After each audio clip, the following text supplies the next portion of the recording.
bei mir ist jetzt James Cridland, der unter anderem an der Entwicklung vom BBC iPlayer mitgewirkt hat. So, James, first of all, thank you for being here. And when I look at a typical German radio website, there is a player where you can listen live, and when I look at the other side, there's another player, and they're totally different. Is that a good idea? Probably not.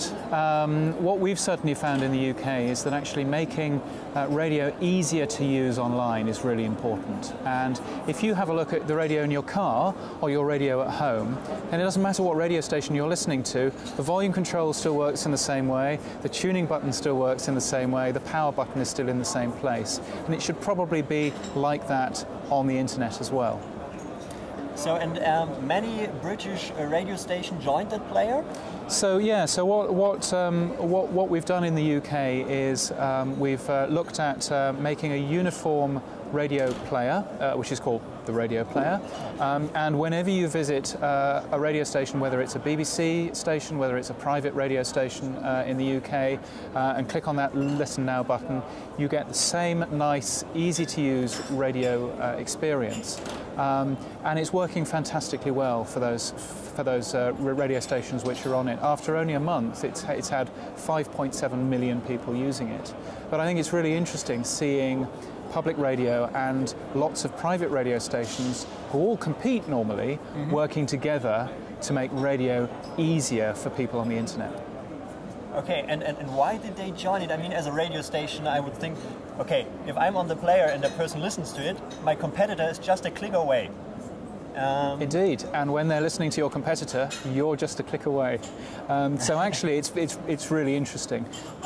We're finding that people end up using it to look around and work out what other radio stations they can tune into. But actually, still, the amount of listening to their favourite radio station is just as high. So, if anything, it's growing all of radio listening, and that's great news for the radio industry.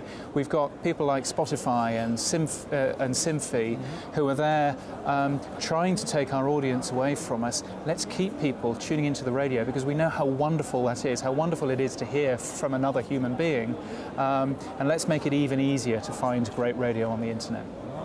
So you're very involved with new technology. What would be the future of radio, in your opinion? Well, I think there are lots of people that say that the future of radio is DAB, lots of people that say the future of radio is the internet, and lots of people who say, well, there's nothing wrong with FM, we don't even need to move away from that.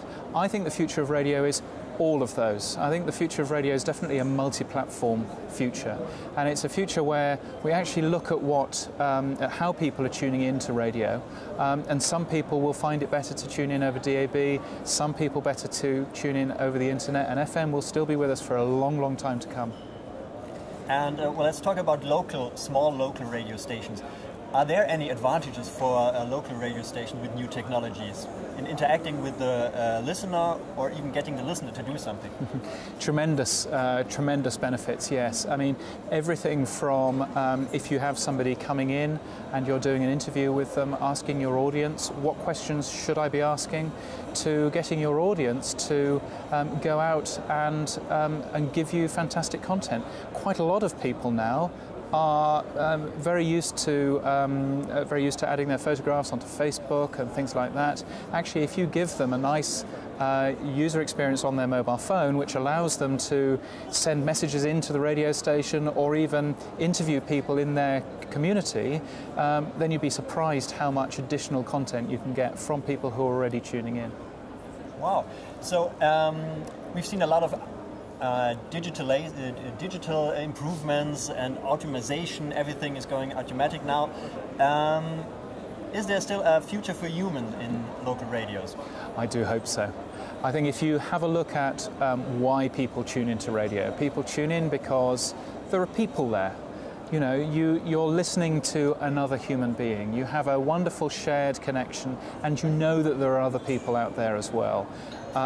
Totally computerized radio stations with no human beings won't fix that. So actually the real benefit of new technology is that it frees people up to not do the boring jobs, but to be more creative and to make better radio and to keep people tuning in, because people love radio.